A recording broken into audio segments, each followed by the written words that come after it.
Hi and welcome to this week's Sim Racing News Roundup, where we take a look back at the week's news in sim racing.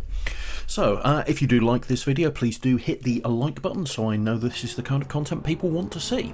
Right, cracking on with NASCAR 21 Ignition popping up first of all, and some DLC has been released for this, which is the 2022 Throwback Pack, which, being perfectly honest, is just a load of liveries by the looks of things. So yeah, it's a load of specific liveries, 80 of them to be exact, across a range of drivers, and it's yours for the bargain price of £7.19. So I definitely won't be picking this one up, purely because A, it's over £7, and B, it's for NASCAR Ignition 21, which is a bloody appalling title still. Okay, so moving on from NASCAR Ignition 21 and into Grid Legends, which, in contrast to the previous one, is, I think, a massively underrated title, and one that, yes, it's firmly an arcade racing game, but it's a damn good arcade racing game and great fun to boot as well. So this is the second of the 4 planned DLCs coming out for Grid Legends, and this is the Enduring Spirit pack. So the Enduring Spirit pack is a little bit of a weird one, because we've got 4 new cars, which is great, and they are sort of themed around endurance. So, you know, we've got a Bentley Le Mans prototype, we've got a BMW LMP, we've also got a Bentley GT3 that raced at Le Mans, so they're all endurance cars, and we've then got the Mazda AutoZam AZ1, which is a little K car, but that it has no place logically in this DLC, I don't care about at all, because quite literally the Mazda AutoZam AZ1 is one of my favourite cars in the entire world. I've never driven one, I want one. It's ridiculous, it's small, it's gull-winged, and it's just bonkers in every way, shape or form, and I absolutely love the fact that it's now in Grid Legends. Aside from the loveliness that is the AZ1, there's also Fuji Speedway with 4 layouts coming to it, and very nicely done it is as well. 8 new themed story experiences, 3 new career events, and a load of other bits and pieces have been added in there as well, like liveries, icons, banners, and all the usual stuff. Overall, it's a really nice little DLC pack, and for me, a stronger one than the last one, which was the Demolition Derby one. So if you are playing Grid Legends or you haven't played it in a while, well worth looking out for this DLC and going and picking it up if you're interested in it. Right, sticking with the arcade racer theme, we move on to a Race League, which is one I've covered before on the channel, and it's an interesting proposition that so far has not been brilliantly put in place. My main criticism with it, more than anything else, was the optimization and just sheer amount of pop-up, and the absolutely tanking frame rate the second you started racing with just about anybody else, be it AI or be it online. This is a big update, lots of new stuff has been added to it. I will confess I'm not going to pass comment on whether it's improved the optimization of the game engine at all, because I've not had a chance to try it out yet.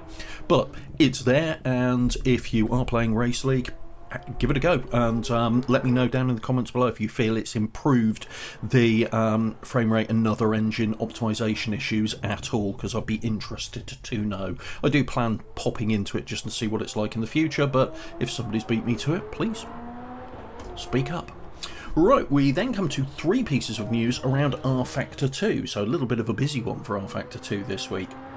First off, if you have downloaded the release candidate, which, as I've said in the last couple of weeks, is the kind of sneak beta preview of the upcoming release for RFactor 2, then there's been a hotfix for that. So this is the second hotfix that's actually hit for the release candidate, and just tweaks a few things more than anything else. Doesn't fix anything major within there, but it's still well worth making sure you're up to date if you are on the release candidate. More interesting news is we've got advance notice of some of the content that's going to be heading our way next month, so November, for RFactor 2. So first of all, we know we've got a new track coming, which is Bahrain. So Bahrain is heading its way with 3 layouts. to be included in that. So obviously a really well-known track from the Formula One side of things, but also very heavily used in sports car and endurance racing as well, which arguably is where RFactor 2 is going to be using most of this and where it prevails in that regard. So that's coming in November, no exact date yet. And what we also have coming in November is another car to add to the BTCC collection. So in this case, it's the BMW 330e M Sport. So this will join the current roster of BTCC cars in RFactor 2, so at least they are in some way making use of that BTCC license that Motorsport Games seem to be doing nothing but delaying with as far as the dedicated title goes. The content we've had so far has been good, but you've not really got enough in there to foe a BTCC game within RFactor 2, which is a bit of a shame. There's a lot of tracks missing from that perspective as well, so it would be nice to see them come. And this does kind of redress a bit of a balance. We've got another rear-wheel drive car coming, obviously, with the 330e, so that will join the Infiniti Q50 in that regard.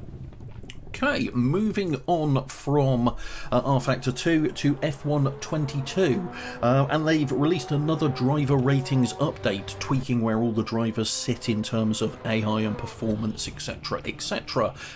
So this is the penultimate one for this season. They'll be doing one more. They normally do it at the very end of the season, and there's as with everything, there's links down below to all of these updates and the notes around them, so go and click on that, go and take a look, and then have a good argument with your friends about where your relevant favourite driver sits and what their various performance rankings are within F1 22, and whether you agree with it or it's a travesty of justice and nobody knows what they're talking about clearly. And then the final piece of news is one for RaceRoom fans, and that is in a bit of a surprising move. Racing trucks are coming to RaceRoom, so not stadium trucks here, full-blown racing trucks. So, you know, semi-racing rigs, you know, the big boys are coming. Now, none of this is licensed content. They're all fantasy makes of trucks, so you won't see any MAN Scanias and things like that in there. They will all carry basically RaceRoom's fantasy branding within it, but the important thing is they are saying that they have been developed with truck racing drivers involved in it, and the physics are solid behind it, so it'll be interesting to see. We've got no news on when this is coming. This is just coming soon. With RaceRoom, they do have a fairly good track record of announcing stuff and turning it around fairly quickly, so I doubt we'll have much more than 4 to 6 weeks, if that, to wait for this. So we'll see what comes off of the back of that. That's all of the news we've got for this week. Looking then to what kind of content you've been watching. So first off, the track. Now, this is a fictional location in France called Golden Valley. It's actually taken from an old GTR 2 track. I forgot for a moment there where it was taken from, and it's a really good high-speed circuit. It's nicely put together, it's great fun to drive, some really good use of textures on the track surface, and enough challenging corners amongst the high-speed stuff to really put a lot of different types of cars to the test. Obviously it favours the medium to high power cars because there's some long straights on here as well, so the slower stuff is probably going to feel a little bit bogged down on some of those longer straights. Hence the reason what I took for a run on there was a reworked version of the Ferrari F40 92. It's been put together by F40 LM Lover, who has put together quite a few mods for Ferrari F40s. Unsurprising really, given his name. Their name. I don't know. This one's interesting because most of it's around taking the Kunos model and tidying it up. It doesn't replace the Kunos model in your AC setup, so it's a standalone version, but it's really nicely put together. It's working using the physics from the Kunos F40 S3, but the rest of it is, you know, just tidied up, made really nice, some good animations, some good effects put on there, and the physics of the base vehicle on the S3 are more than good enough to drive anyway. So it's a really nice combination, great fun using this car on this particular track, so give it a go and let me know what you think as well. So that's it for this week's Sim Racing News Roundup. If you found this useful, As I said at the beginning, please do hit the like button, and if you want to see more content of this type, then please do subscribe to the channel and hit the bell icon to be notified when new content gets uploaded.